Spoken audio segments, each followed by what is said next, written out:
Bonjour, je suis Jérôme Darros, avocat au sein du cabinet Darros Associés.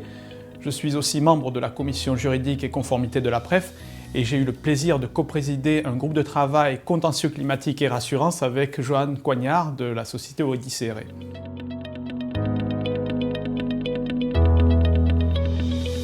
Le contentieux climatique regroupe l'ensemble des actions en justice visant des États, des collectivités ou des entreprises privées en raison de leur contribution au changement climatique, de leur inaction ou de pratiques trompeuses sur leurs engagements environnementaux. Longtemps limité au recours contre des États, le contentieux climatique cible désormais massivement les entreprises privées, notamment pour greenwashing, pour violation du devoir de vigilance ou pour un impact climatique insuffisamment anticipé. Aujourd'hui, plus de 2600 affaires sont recensées dans le monde, un chiffre en forte augmentation, mais ces litiges ne concernent pas uniquement les entreprises attaquées, ils ont un impact direct sur le secteur de l'assurance et de la réassurance.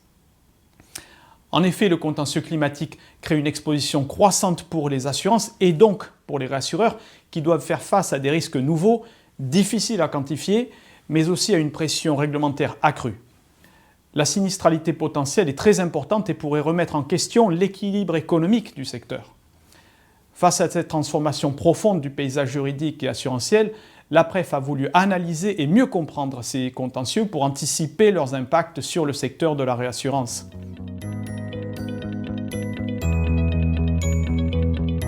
Cette note est le résultat du travail conjoint des commissions RC d'une part et juridique et conformité d'autre part de la PREF, représentée par Joanne Coignard de la société Odyssée Re, qui a coprésidé ce groupe de travail avec moi, Claudia Courtin de la société Guy Carpenter et Françoise Bolotte de la SCOR.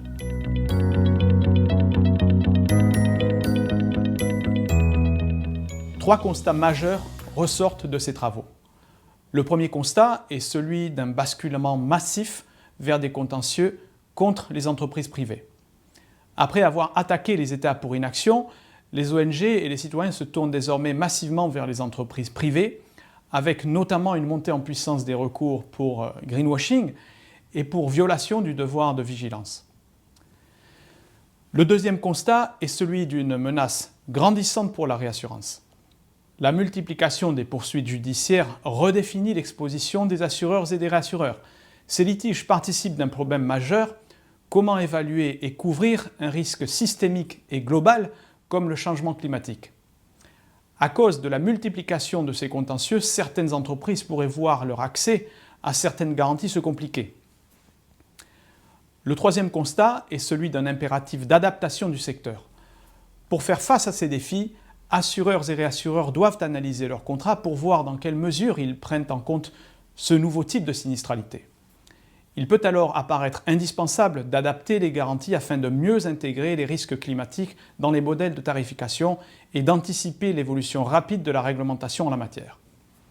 En tout cas, le message est clair, le contentieux climatique est déjà une réalité qui transforme le secteur de la réassurance. Son ampleur va continuer à croître, ce qui rend indispensable de bien connaître cette nouvelle typologie de risque pour pouvoir s'y adapter.